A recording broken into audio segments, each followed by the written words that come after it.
tabii Barış ve Demokratik Toplum çağrısı 27 Şubat'ta Kürt Halk Öndeği Sayın Abdullah Öcalan'ın genişletilmiş İmralı heyetiyle yaptığı bir açıklamayla kamuoyunda isim buldu ve tartışmaya, konuşmaya başlandı. Tabii onun üzerinden bir takım gelişmeler yaşandı. Bu gelişmelerin başında 5-7 Mayıs'ta PKK'nın kendi kongresi toplaması, silahlı mücadeleyi sonlandırması ve partiyi feshetmesiydi. Daha sonrası 11 Temmuz'da bir grup gerilanın KCK Yürütme Konseyi Eş Başkanı Sayın Besi Ozat'ın öncülüğünde silahları yakması ve bir iyi adım göstergesi olarak ortaya çıktı. Şimdi bütün toplamda baktığımız zaman 27 Şubat'tan bu yana Barış ve Demokratik Toplum sürecinin stratejik önemi Türkiye'de, kamuoyunda, Kürtlerde, Türklerde iyice anlaşıldı mı? Yani bu değerli bir yere oturuyor mu şu anda? Tekrardan iyi akşamlar ve iyi yayınlar diyorum.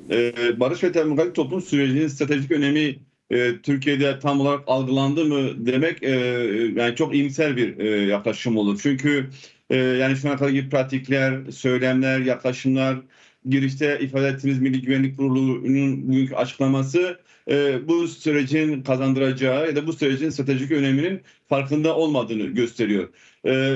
Yani Orta Doğu'nun önemli aslında Orta Doğu önemli sürede çalışan ve haberlerin en önemli diplomatlarından biri Kissinger diyor ki ben diplomatik süreçleri ya da tartışmaları sürdürdüğümde karşı tarafla farklı fikirde olmak beni çok fazla zorlamazdı.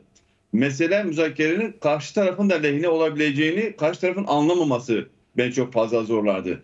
Yani bunu niye ifade etmeye çalışıyorum? Çünkü belki biraz sonra programı ilerleyen saatlerde daha detaylı tartışacağız ama Orta Doğu'da Kürtlerin önerdiği model ya da Kürtlerin birlikte yaşamak için gösterdiği çaba hem Orta Doğu'nun barışına, Orta Doğu'nun demokratik dönüşümüne yapacağı katkıyı bölge devletleri bilmiş olsalardı muhtemelen Sayın Öcalan'ın önerileri ve görüşlerini PKK'den daha fazla sahiplerine daha fazla toplumsallaşmasını sağlardı. Çünkü şu bir gerçek yani bu demokratik toplum barış ve demokratik toplum sürecinin Türkiye'de de diğer bölgelerde olacağı gibi yani Suriye'de de Irak'ta ve İran'da da tabii Türkiye'ye konuştuğumuz için söylüyoruz. Hem içeriden ve hem dışarıdan önemli stratejik fırsatlar sunuyor. Önemli stratejik imkanlar sunuyor. Mesela Türkiye'nin iç anlamda yani iç politikasına sunacağı stratejik önemler mesela ülkenin demokratikleşmesine önemli bir katkı sunacaktır. Ülkenin toplumsal bütünleşmesine önemli katkılar sunacaktır ve ülkede toplumdaki herkesin aidiyetlik duygusunun oluşmasına çok önemli katkılar sunacak bir süreçten söz ediyoruz. Yine hakeza bugün toplumun genelinin yaşadığı temel sıkıntıların bir tanesi yani emekçisinden memuruna insanların ekonomik sorunlarına önemli çözüm fırsatları sunacak bir stratejik öneme sahip. Yine Türkiye'nin dış politikası anlamında bölgede diğer devletlerle birlikte en azından güvenlik problemi ortadan kalkacaktır. Bu ülkelerin ve Orta Doğu ülkelerinin güvenlik problemi ortadan kalkacaktır ve bölgede söz sahibi olmak gibi bir fırsat sunacaktır. Kürtlerle barışmak ve Kürtlerle demokratik bir dönüşümü, demokratik bir entegrasyonu sağlaması halinde yine hakeza bu sürecin demokratik bir yöntemle çözülmesi durumunda yine ülkenin dış müdahalelerine daha fazla kapalı olup ülkenin de uluslararası itibarı da sağlayacak bir öneme sahip bir süreçten bahsediyoruz. Dolayısıyla bunların farkında olabilecek olan bir devlet aklının bugün halen MGK'nın yapmış olduğu östenci belki de korkak aslında biraz da bunu böyle yormak lazım. Yani çünkü demokratikleşmeden kaçan ülkeleri de demokratikleşmeden kaçan anlayışlar, zihniyetlerin iki ortak özelliği vardır. Biraz önce başta ifade ettiğim gibi sürecin kendilerine ve topluma ve taraflara yapacağı katkıyı anlayamamak. İkincisi de özgüven eksikliği ve korkaklık. Yani şu anda Türkiye Cumhuriyeti Devleti'nde bu ikisi de vardır. Hem her ne kadar güçlüyüz diye bir nara atılma durumu olsa da güçlüyüz diye bir racon kesme pozisyonunda olmuş olsa da güçlü devlet merkezleri, güçlü devlet mekanizmaları demokratikleşmeden ya da yerel yönetim özgürleştirilmesinden ya da aday merkezden çekinmezler. Bugün dünyadaki örnekler genel itibariyle böyledir. Yani işte Avrupa'nın birçok ülkesi, işte Amerika Birleşik Devletleri, işte Kanada ve dünyada birçok örnek. Yani güçlü devletler, demokrasi ve hukuku oturtmuş güçlü devletler aday merkezliği ve demokratikleşmeden kaçınmazlar. Ama bugün Millet Güvenlik Kurulu kararında gördüğümüz gibi çok ciddi bir özgüven ve korkaklığın ifadesi halen Evet. üstenci bir dille, racon kesmek bir üslubuyla yani süreci zehirleyen bir yaklaşım içerisinde olduğunu görüyoruz. Ender Hoca, şimdi siz nasıl bakıyorsunuz? Yani Türkiye yöneten iktidar odakları meseleyi anlamıyorlar mı? Burada bir özgüven eksikliği mi var? Yoksa anladıkları halde meseleyi başka türlü anlamak istiyorlar. Yani bu süreci başka türlü mü yönetmek istiyorlar? İyi akşamlar diliyorum. Bizi izleyenleri sevgiyle, saygıyla selamlıyorum. Şimdi sizin aslında son söylediğiniz cümle durumu daha çok ifade ediyor. Yani duruma bakınca aslında bu yeni ortaya çıkmış ve kimin ne yapacağını bilmediği bir sorundan söz etmiyoruz. Tarihsel, kültürel, sosyoekonomik yanları, sosyolojik yanları, derinliği, kapsamı ve üstelik yani bir yığın yaşanmışlıklarla, acılarla dolu bir tarihten söz ediyoruz. 40 yılı, 45 yılı bir çatışmalı süreçle geçmiş. Türkiye'yi ve Orta Doğu'yu derinden etkilemiş olan ve aynı zamanda daha önce de nasıl çözülebilir konusunda kafa yorulmuş, defalarca masaya yatırılmış. Yani Özal'dan başlayacak olursak daha sonraki Oslo sürecidir, 2015, 13-15 süreci ve benzeri. Dolayısıyla aslında bir yani devlet aklı diyorlar, devlet arşivi diyorlar, devlette süreklilik ve benzeri gibi kavramlar, bunlar doğal olarak burada da geçerli ve aslında iktidar, mevcut yönetim ve ortakları sorunun muhtevasını, yansımalarını ve nasıl ele alınması gerektiğini pekala biliyorlar. Aslında sorunun adını koymamak, sorunun gerçek nedenleri üzerinde konuşmaktan ziyade sorunu bir terör sorunu olarak lanse etmek, bir bölücülük meselesi olarak kamuoyunda itibarsızlaştırmak ve böylece de meseleyi buradan arındırılan ama Kürtlerin ya da Türkiye'li demokrasi güçlerinin, hak ve adalet arayanların barış, eşitlik, özgürlük gibi taleplerini yok sayan bir mantığın ürünüyle karşı karşıyayız. Yani meselenin esası bu. Mesele kavranmamış,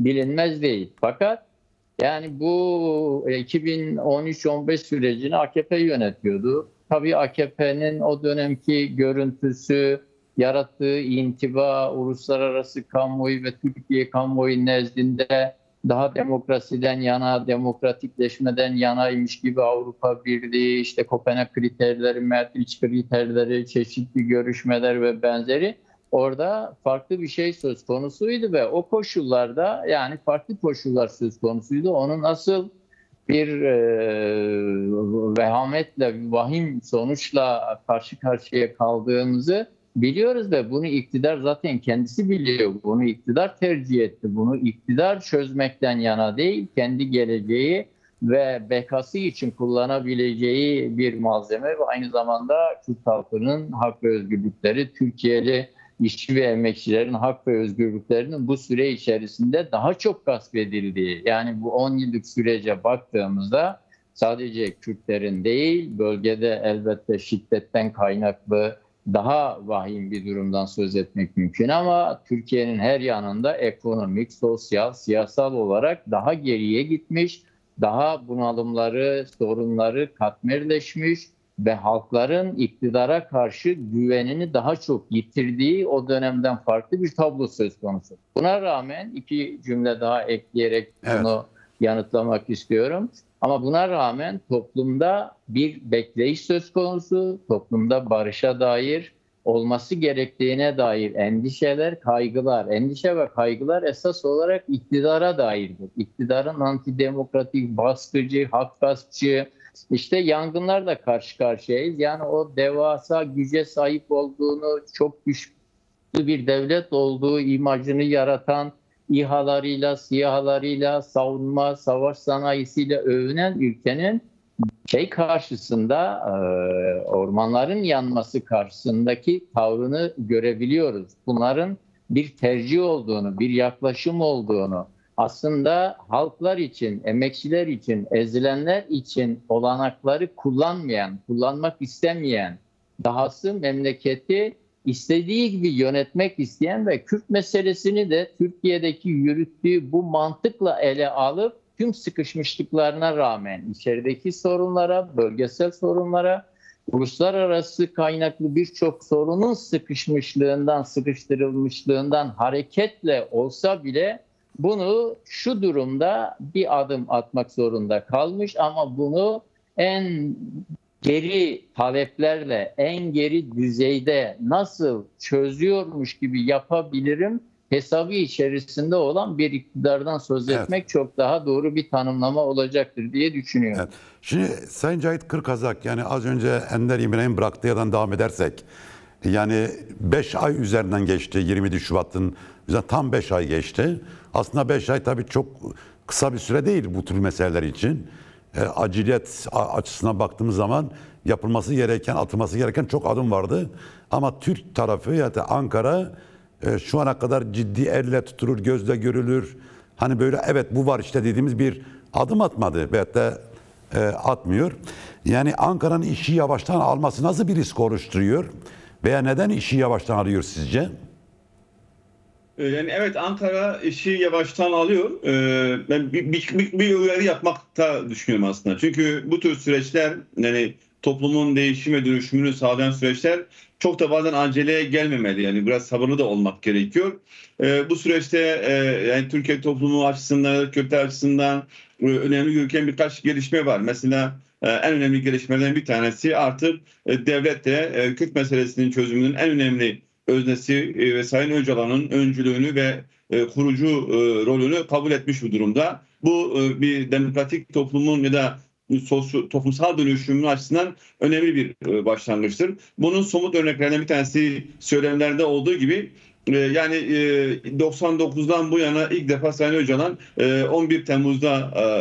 9 Temmuz'da kamuoyuna seslendi. Videoda olsa seslendi. Bunlar önemli gelişmelerdir işin açıkçası. Yani yine komisyonun kurulması ve MİT bu çerçevede siyasi partileri bilgilendirmesi bu tür toplumsal dönüşümler açısından azımsanmayacak gelişmeler olarak değerlendirilebilir. Ama şöyle diyenler de var. Yani şöyle diyenler de var. Özür dilerim. Bir soru sorayım da, bu iş 2013-2015'te yasallaşmadığı için ki bunu Sayın Öcalan da bu uyarı yapmıştı. Yani meclis bu konuda görev almadığı için, yasallaşmadığı için biliyorsunuz Demirtaşlar ve Figen Yüksekdağlar o süreçten dolayı da içeride tutuluyorlar. Şimdi benzeri bir durum olabilir mi? Yani bu sürecin garantisi nedir? Yani tamam, kısmen tecritte bir kırılma oldu. Kürt Halk Önderi Sayın Abdullah Öcalan görüntülü olarak da kamuoyuna seslendi. Ama yarın Ankara işine gelmediği zaman tekrardan İmran'ın kapılarını kapatmayacağı konusunda bir güvencemiz var mı bu konuda?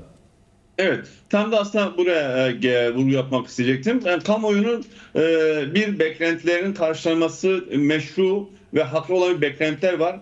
O da nedir? Yani bir hukuk devletinin uygulanması gereken ilk mesele yasal ve mahkeme kararlarının, yasanın ve mahkeme kararlarının uygulanması gibi temel bir meşruluk vardır ve bu temel bir ilkedir aslında hukuk devletlerinde. Yani şu anda halen hukuk askıya alınma hali devam ediyor. Yasanın askıya alınma hali devam ediyor. Yasa dışılık durumu devam ediyor. Bu da bu sürecin ruhuna uygun olmayan bir tutumdur. Neyi ifade etmek istiyorum? İki şey ifade edeyim. Bir, Avrupa İnsan Hakları Mahkemesi'nin 2014 yılında Sayın Öcalan'a ilişkin vermiş olduğu umut etme hakkı var. Dolayısıyla umut etme hakkı 11 yıldır daha gerekli yasal düzenleme yapılmamış umut etme hakkıyla ilişkin. Bu süreç başlarken Bahçeli'nin vaatlerinden bir tanesiydi. Yani Sayın Öcalan toplumsal dönüşüm için rolünü oynarsa umut hakkı da tanınır, gelir mecliste de konuşur. Dolayısıyla toplum bu sözü yerine getirilmesini hala bekliyor. Bunun için de herhangi bir yasal düzenleme de gerek yok. Sadece hukuk uygulanması çok önemli. İkincisi, Sayın Öcalan'ın tecritin kendisi de devam ediyor.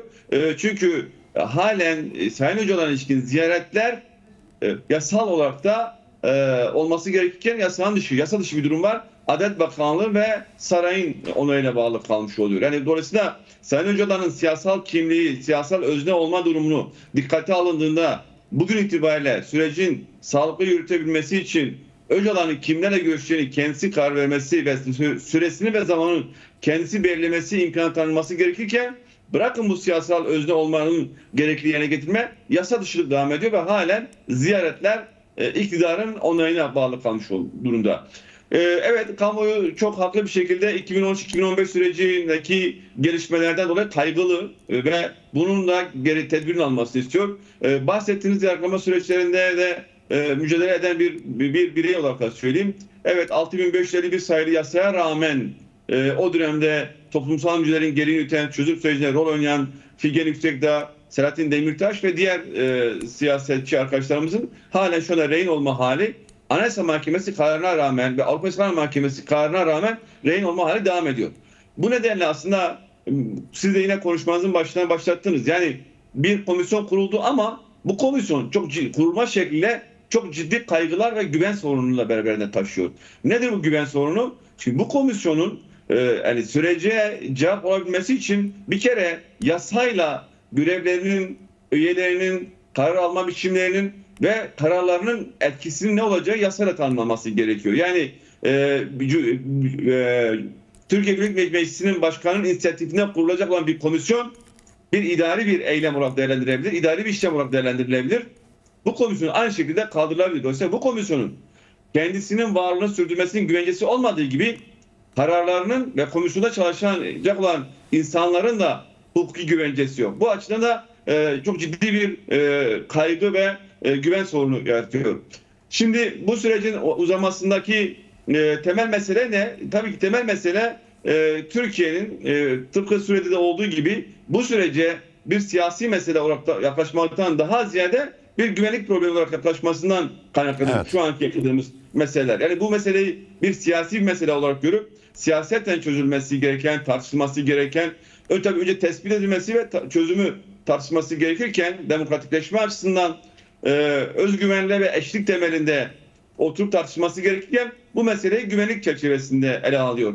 Tıpkı 2013-2015 sürecinde bu nasıl süreç Rojava'da tıkandıysa bugün de Türkiye yani Türkiye Cumhuriyeti Devleti'nin aklı ve iktidarı Kürt meselesi ve ülkenin demokratikleşmesini Rojava'daki Kürtlerin temel haklarına kavuşmasına bir şantaj olarak kullanıyor. Yani evet. Ya orası şimdi orayı biraz konuşacağız biraz da Rojava'yı.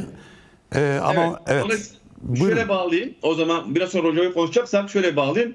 Yani bu gecikme toplumda zaten Erdoğan iktidarına, yani devlete olan güven sorunu çok ciddi anlamda o güveni de pekiştiriyor. Yani biraz önce size ifade ettiğiniz şekilde bununla beraber süreç gerekli tedbirlerle, yani evet makul bir zamanlama, hani demiyoruz bugünden yana olsun, bir makul bir zamanlamayla ve gerekli tedbirler alınmasa yani özellikle devlet kanadında daha önceki pratiklerde olduğu gibi tekrar bir provokasyona olma riski taşıyor ki bu risk halen devam ediyor. Halen PKK'nın olduğu alanlar sanki hiçbir süreç yokmuş gibi bombalanmaya devam ediyor. Dolayısıyla burada hem hız bakımından hem gerekli tedbirlerin alınması bakımından biraz daha dikkat ve özen gerekiyor. Evet, şimdi Cahit Kırkazak, tabii az önce sorduğum soru size de sormuş olayım. Yani bu köpürtülen ırkçılık, Kürt düşmanlığı, çözüm karşıtlığı neye yarıyor? AKP iktidarına nasıl bir olanak sürüyor, manevra alanı açıyor? Yani tabii bu Kürt karşıtlığı üzerine sürece yaklaşmak hem AKP'ye yaradığı gibi yani barış düşmanlarına da ırkçılığa da aslında yarıyor. Bu bakımdan CHP'nin bugüne kadar tutumu çok kıymetliydi. Yani onu söylemek lazım. Yani CHP yönetiminin yani sürecin başlarından bu yana ülkenin demokratikleşmesi için elinden gelen bütün katkıyı sunacağını ifade etti. Aslında bu da başta iktidar ve bu sürecin inisiyatifinde bulunan kesimlere adım atılmaya da zorlanmış oluyordu. Çünkü eğer ki CHP ya da diğer toplumsal muhalefet bu sürece katkı sunmazsa AKP'nin iki şey yapacak. Bir, yani CHP'yi ve diğer kesimleri zaten bunlar çözüm istemiyor deyip sürekli dışlayacak ve kriminalize edecek. Yani toplumun gözünde de çok ciddi bir itibarsızlaştıracak. Özellikle Kürtlerin gözünde, sosyalist demokratik kesimlerin gözünde, liberallerin gözünde yani barış istemeyen, ırkçı, şöven bir CHP propagandası çok rahat yapacak. İkincisi yani Türkiye'nin toplumsal kesimlerin müdahil olmadığı ki bu başta CHP'nin kendisi olmak üzere müdahil olmadığı bir süreçte süreç tamamıyla Erdoğan'ın inisiyatifine kalmış olacak. Dolayısıyla Erdoğan'ın inisiyatifine bırakılmasını istemiyorsa eğer ya da Erdoğan'ın CHP'yi itibarsızlaştırmasını istemiyorsa eğer ya da CHP ile Kürt seçmeni arasında bir ya Kürt halkı, sadece seçmeni değil, Kürt halkı arasında bir mesafe açılması istenilmiyorsa eğer Erdoğan'dan daha ziyade ya da başta CHP olmak üzere bütün toplumsal kesimler bu sürece demokratik temelde yaklaşması gerekiyor.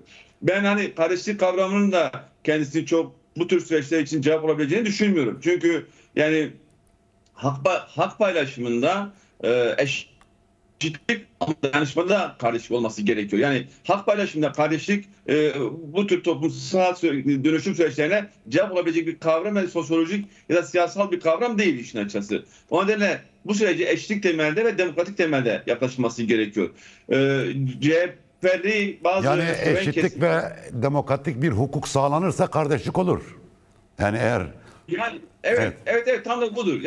Yani şimdi şudur. Yani bireysel yaşamınızdan toplumsal yaşamınıza kadar, sivil yaşamınızdan kamusal yaşamınıza kadar hiçbir yerde eşitlik olmadan kardeşlik inşa edilemez. O kardeşlik egemen olanın dezavantajlı olanın sömürmesine uydurulan bir sosyolojik kılıftır aslında. Yoksa başka türlü yani eşitliği sağlayan, demokrasiyi sağlayan, ortak yaşamı sağlayan bir kavram ya da bir sosyolojik süreç değildir yani kardeşlik. Bunu da netleştirmek gerekiyor. Evet. Yani şunu tekrardan ifade etmek gerekiyorsa yani Kürt karşıtlığı AKP'yi zayıflatmaz. Aksine AKP güçlendirir. Kürt karşıtlığı AKP'nin eğer varsa ajandasındaki bu ciddi olarak verilir, statükosunun sürdürmesine katkıda sunar. Kürt çünkü yani statüko yani antidemokratik otoriter bir yönetimde de statüko devam eder. Demokratikleşmiş normal toplumlarda statüko değil, toplumsal toplumun kendisinin inisiyatif aldığı bir yönetimler oluşmaya başladı. O nedenle şu anda bahsettiğiniz kişilerden tutun da yani işte CHP içerisindeki başka kesimler ya da diğer kesimlerin Kürt meselesinde her karşıtlık AKP'ye yarıyor. Çok somut bir örnek anlatalım. Yani Veysi Aktaş 31 yıl 3 ay yattı. 30 yıl yani bu ülkede 30 yıl ceza aldı. 30 yıl yetmediği gibi son 10 yılı tecritteydi. Buna rağmen pişmanlık da yatırıldı. Ama kendi mücadelesinden geri adım atmak için ekstra 1 yıl 3 ay yatırıldı. 1 yıl 3 ay geç tahliye olmasının hukuki tartışması yerine yani şu anda bir hani AKP ile iktidarla işbirliği olan bir bireyin üzerinde dahi bu sürece saldırmak dediğimiz gibi ancak AKP'ye yarabilir. Ne CHP'ye, ne Türkiye toplumuna, ne demokrasiye, ne de Kürtlere bir katkısı olmaz. Evet. Sadece AKP'ye bir katkısı olur. Bu konuda bir cümle ben söyleyeyim. Gerçekten bir akıl tutulması yaşandı. Yani bazı gazeteciler bile bu meselede böyle bir yani bir şey çıkartmaya çalıştılar. Nedir? Bir komplo teorisi üretmeye çalıştılar. Yani bu çok tabii ayıp ötesi bir şey. Yani hani süreç karşıtlığını böyle işte 30 yıl yatmış, daha fazla da yatmış. Yani serbest 3 yıl önce serbest bırakılması gerekirken ceza verilmiş, infazı yakılmış bir insan üzerinden, bir tutsak üzerinden yapmaları gerçekten utanç vericiydi. Şimdi evet. Bir örnek, özür dilerim Cahit Bey, bir örnek daha verebiliriz bu konuda. Yani Kürt karşıtlığının aklı tutulmasına ve AKP'ye sağladığı siyasal katkı bir örnek de verebiliriz. Mesela 2 dönemdir yani 2022'de ve 2024'te Anayasa Mahkemesi Türk Ceza Kanunu 220. maddesinin yasal olma özelliği taşımadı. Yani terör örgütüne yardım etme, terör örgütüne yardım etme suçunun yasal olmaz koşula taşımadığını ifade edip bu yasayı bozdu. Buna rağmen insanlar 2022'den beri kanunsuz bir şekilde cezaevinden tutuluyor. Yasal düzenleme yapılmadığı için Anayasa Mahkemesi kararı resen yürürlüğe giriyor.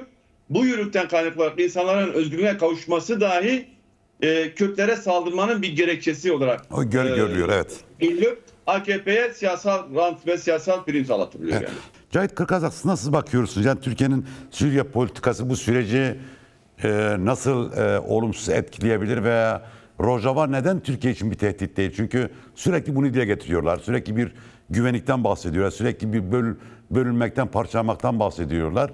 Suriyeli Kürtler, Kuzeydoğu Suriye özel yönetimin yöneticileri izledikleri politikalar, askeri stratejileri Suriye'yi bölmek değil, Suriye'nin bütünselliği içerisinde bir çözüm arayışı var. Türkiye neden ısrarla Suriye politikasında bu kadar yani burnun dikine gidiyor? Yani bunu tek kavramla açıklayabilirsek tabii Kürt karşıtlığı. Tarihsel süreçte boyunca bir Kürt karşıtlığı tanımlanabilir. Yine programın başından belirttiğim gibi bir korkaklıkla, yani özgüven eksikliğiyle, demokrasi, hukuku kurumsallaşmış toplumlarda özgüvenle, yani yerellere yetki paylaşımıyla yerellere süreci, yani paylaşmayı bir güç göstergesi ya da bir gücün kriteri olarak da tartışılabilir. Şu anda bu süreçte 2015'in çözüm sürecinin sonlanmasının da tıkandığı yer Rojava'daki gelişmeler olarak değerlendirildiğine göre bugün yine Türkiye ülkenin demokratikleşmesi için, yani Türkiye'deki Erdoğan yönetimi ülkenin demokratikleşmesi için Suriye'deki Kürtlerin sahip olacağı hakları bir şantaj gerekçesi olarak yapıyor. Aslında bu sadece Kürtlere yönelik bir tutum değil. Aynı zamanda Türkiye'nin tamamına yönelik bir haksızlık ve büyük bir kayıp olmasına neden olacaktır. Kayıp diyoruz çünkü Erdoğan'ın ve Türkiye'nin Suriye'de Kürt karşıtlığı son 10 yıllık çok büyük bir kayıplarına sebep oldu. Bakın 2015'te Kürt karşıtlığı ve Rojava'daki gelişmelerin karşıtlığı nedeniyle süreci sonlandırılmamış olsaydı ülke bir 10 yıl önce demokratikleşmiş olacaktı. 10 yıldır insan kayıpları, kent yıkımları ve ekonomik kayıplar olmayacaktı. 10 yıl önce Erdoğan Suriye'ye gidebilmek için Rusya'dan onay alma adına gitti, S-400'leri aldı ve S-400'leri ülkenin hem ekonomisine hem uluslararası alandaki kayıplarına da çok ciddi bir maliyeti oldu. Yani ülke şu anda Amerika bir tek Trump'ın söylemiyle bazı kararlar alamaz. Bugün F-35 ya da F-16 sadece Trump'ın söylemiyle ya da Trump'ın talebiyle bu yatırımlar ortadan kalkmayacaktır. Bir de ABD'nin kongresi var ve ABD kongresi şu anda Erdoğan yönetiminin radikal dincilerin destekleyicisi, hamisi olarak gördüğünden dolayı Trump istese dahi bu yatırımları kaldırmayabilir. Niye bunlar? Kürt karşıtlığı nedeniyle Rusya'dan onay almak için S-400 füzeleri aldı. Hem ekonomik kayıp hem uluslararası bir itibar kaybı ve 10 yılda ülkenin ciddi yine iç ekonomisini ve demokrasisini ve ciddi bir insan kaynağının kaybı, aynı zamanda onarılması zor travmaların yaşamasına neden oldu Kürt karşıtlığı. Peki Erdoğan'ın bu süreçte dedikleri gerçekleşmezse ne olur? Şunu açık söyleyelim. Yani şu andan itibaren Suriye'de tekrar merkeziyetçi bir yönetim kurulması söz konusu değil, olamaz. Olması demek artık yani buradaki başka dinamikler mi devreye girdi? Yani Tabii. Şimdi şu anda Orta Doğu'da Türkiye ve Erdoğan Orta Doğu'da yeni statüko sahibi olmak istiyor ama aynı şekilde başka statüko sahibi olma iddiası bir İsrail gerçekliği var ortada. Ve dolayısıyla İsrail ve Türkiye ikisinin de Suriye'deki gelişmeleri kendi çizgileri ve kendi hesapları doğrultusunda konumlandırma çabası sürdürüyorlar. Ve ABD'nin de bu konuda sıkıştığı, biraz önce Ender abinin de, Ender hocam da bahsettiği şekilde bu iş Tom Barak'ın birkaç söylemiyle olamayacak. Yani ABD Kongresi'nin tutumu ortada. Dolayısıyla ABD Suriye'de İsrail ile Türkiye arasında sıkışsa tarafı belli, İsrail. Dolayısıyla İsrail kendi güvenliği açısından şu anda Dürzileri destekliyor ve güneyde çok ciddi bir koridor da açmak istiyor. O koridoru hem güvenlik hem hava koridoru açısından da kullanacağı için orada bir müdahalesi var. Dolayısıyla Türkiye'de burada Suriye'de Türkiye ve İsrail'in çıkacak çizgileri ve hesaplar çakışacaktır. Dolayısıyla Türkiye ve İsrail'in hesaplarının çakışması Türkiye'nin çok da lehine olmayacağı açık, hele ki Kürtlerle bu sorunu yaşamaya devam ederse. Hele ki Kürtlerin kazanımlarına yönelik bir saldırı olursa, hele ki Kürtlerin kazanımları elde etmemek için daha fazla bedel ödemeye devam ederse, maddi ödemeye devam ederse Türkiye'nin lehine olmayacağı açık. Bir soru sormak istiyorum. Türkiye şu anda Erdoğan yönetimi, AKP, MHP iktidar, ne dersek diyelim. Yani Türkiye yönetenler rasyonel bir akılla hareket edip artık Rojava bizim için bir tehlike değil. Biz niye Rojava'yı tehlike olarak görüyoruz? Biz Suriyeli Kürtlerle de oturup diyalog içinde olalım. Suriye'nin bütün telli içerisinde Kürtlerin de, Dürzilerin de, Alevilerin de, Arapların da hakkı, hukuku tanınan demokratik bir Suriye, ademi bir merkezci bir Suriye kurulsun diyecek bir nokta gelebilirler mi? Yani gelmeliler. Başka yol yok. Yani Sayın Öcalan'ın konudaki tespiti çok net. Yani diyor ki Türkiye ya demokratikleşme ve diyalog yoluyla Kürt meselesini birlikte çözeriz, ülkenin ve Orta Doğu'nun demokratikleşmesine katkı sunarız, ya da mücadele hayatım boyunca istemediğim çok farklı alternatifler ve devlet kurma dahi Kürtlerin önünde somut bir şekilde duruyor. Dolayısıyla Türkiye bunu yani Kürtlerle diyalog şeklinde bu süreci çözmekten başka yolu yok. Şu anda muhtemelen şantaj yapıyorlar. Yani blöf yapıyorlar. Bu blöfün daha da devam ederse, resti daha da devam ederse ülkeye çok ciddi kayıpları ve maliyetleri olacaktır. Bakın konuşmamızın başında söyledik, hep söylüyoruz yani Orta Doğu'da barışın tesisi Kürtlerin birliğinin sağlanması ve Kürtlerin özgürlüklerine kavuşmasıyla olur. 4 ülkenin sınırı Kürtlerledir ve bu 4 ülkenin sınırın güvence almanın tek yolu her ülke kendi bulunduğu yerde Kürtlerin statü hakkını statüsünü kabul edecek bir yönetim mekanizmasının gerçekleştirilmesidir. Rojava Türkiye kesinlikle tehlike değildir. Bakın çok açık net söylemek gerekiyor. Yani Kürtler şu anda itibariyle Türkiye'nin ya da herhangi bir devletin sınırlarıyla bir problemi yok. Tabii ki Lozan 102. yılını yaşadığımız Lozan Kürtlere çok büyük bir kayıplar yaşattı. Kürtlere yaşatılan kayıp 100 yıldır bu coğrafyada, 102 yıldır bu coğrafyada kaosun sebebidir. Onun için diyoruz ki Kürtler kazanırsa Orta Doğu kazanır. Ama Kürtler o gün de tutumunu belirlediler. Kürtlerin o günkü tutumu Türkiye toplumuyla birlikte yaşamayı sürdürmek, her ne kadar yolda bırakılmış olsalar dahi bugün itirazlar sınırlarla değil, itirazlar yönetim biçiminedir. Yani merkeziyetçi bir yönetim biçiminedir. Tekrar Arap Cumhuriyeti'ni inşa etmeniz demek 15 yıldır, 16 yıldır Suriye'de yaşanan katliamların hepsinin heba gitmesi, boşa gitmesi demektir. Bugün HTŞ, Dürzilere katliamının onaylanması demektir. Bugün HTŞ'nin Laskiye'de Alevilere yaptığının onaylanması demektir. Bugün Kürtlerin tıpkı 2014'te Şengal'deki Kürt kadınların maruz kalmış olduğu muameleyi tekrar Kürtlerin başına gelmesinin onaylanması demektir ya da göz yumulması demektir. Dolayısıyla hiçbir toplum ve hiçbir halk bunu kabul etmez. Bu bakımda da yani Türkiye dahil o bölge devletlerin hepsinin merkezi bir Arap Cumhuriyeti kurulmasından daha ziyade herkesin kendisine ait hissettiği bir demokratik Arap Cumhuriyeti'nin yani demokratik Suriye Cumhuriyeti'nin inşa etmesine katılması gerekiyor. Aslında HTŞ ve o cihadist gruplar ve Türkiye'nin dışında yani işte bu Tom Barak'ın dediği birkaç cümle vardı. Onu da sonra geri çekti. Onun dışında bölgede uluslararası anlamda merkezi bir devletten yana olan kimse yok. Yani herkes bir şekilde ademi merkeziyetçi bir Suriye'den yana.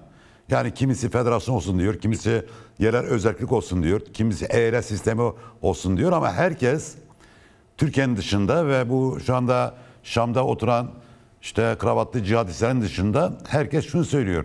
Yeni bir Suriye olacaksa herkes bir şekilde hakkını, hukukunu aldığı, bir şekilde eşit şekilde kendini hissettiği işte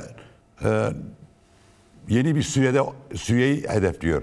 Yani ben Suudi Arabistan basını okuyorum, takip ediyorum. Mesela orada tekçi bir Suriye'den yana olan tek bir yazı görmedim. Analistlerin aralarında nüans farkı var. Bizimle onlar arasında görüş farkları var. Ama onlar da Suudiler bile ki en çok parayı onlar veriyorlar. Suudiler bile merkezi olmayan kısmen ademi merkeziyetçi bir Suriye'den yanalar. İsrail keza öyle. Amerika Birleşik Devletleri'nin genel politikası öyle. Fransa'nın politikası yani Avrupa Birliği temsil ediyor Fransa Suriye meselesinde. O nedenle acaba Türkiye bu politikasına ne kadar diretebilir? Yani Suriye'yi tekrardan atışın içine atabilir mi yoksa?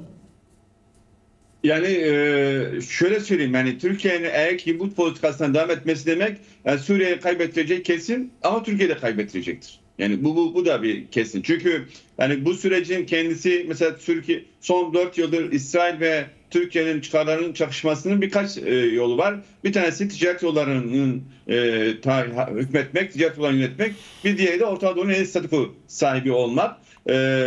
Bu iki pozisyonda eğer ki Türkiye bu ısrarına devam ederse fiili olarak şu anda inşa edilen Rojava yönetimi meşruluğu da belki de uluslararası anlamda kabul edilecektir. Çünkü şu anda Rojava'ya yönelik ABD'nin ve Avrupa'nın yaklaşımları farklı.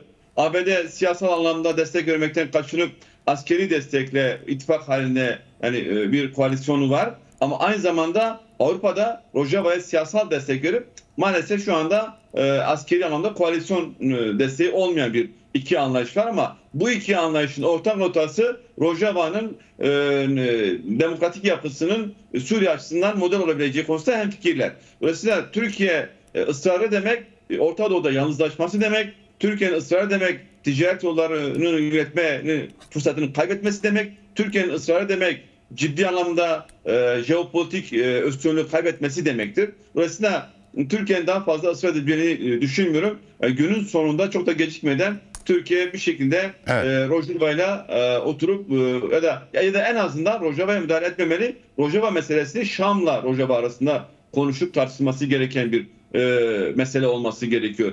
Yani Ahmet El-Şara da her ne kadar yani İngiltere ve ABD'nin desteğiyle oraya geldiyse, her ne kadar şu anda Azerbaycan, Suriye ve İsrail'i Bakü'de buluşturmak için çaba gösteriyoruz. Çünkü Azerbaycan İsrail'e petrol satıyor ve bu petrol Türkiye'den geçiyor. Evet. Yani şu anda Azerbaycan'ın İsrail'e Türkiye'yi barıştırmak istemesi, Azerbaycan'ın İsrail'e Suriye'yi barıştırmak istemesinin temelinde, çünkü Türkiye üzerinden İsrail'e petrol satıyor. O nedenle yani Ahmet Şara her ne kadar dediğimiz gibi İngiltere ve ABD tarafından getirilmişse de Türkiye'nin baskısından ve Türkiye'nin uydu devleti olmasından kurtulamazsa kendisi de orada ömrünün uzun olmadığı açıktır. Yani Ahmet El-Şara bir an önce Türkiye'nin hegemonik baskısından kurtulmalı, Türkiye'nin abilik sıfatından kurtulmalı ve aklı selim bir şekilde kendi varlığını sürdürmek istiyorsa İngiltere'nin ve ABD'nin belirlediği çerçevede onların uydusuna geçebilmeli. Çünkü her koşulda bağımsız değil ama en azından pragmatik davransa belki orada kalabilmeli. Yoksa Ahmet El-Şara da orada koltuğunu koruyamaz ve Türkiye'de daha fazla bu süreci sürdüremez. Son bir soru.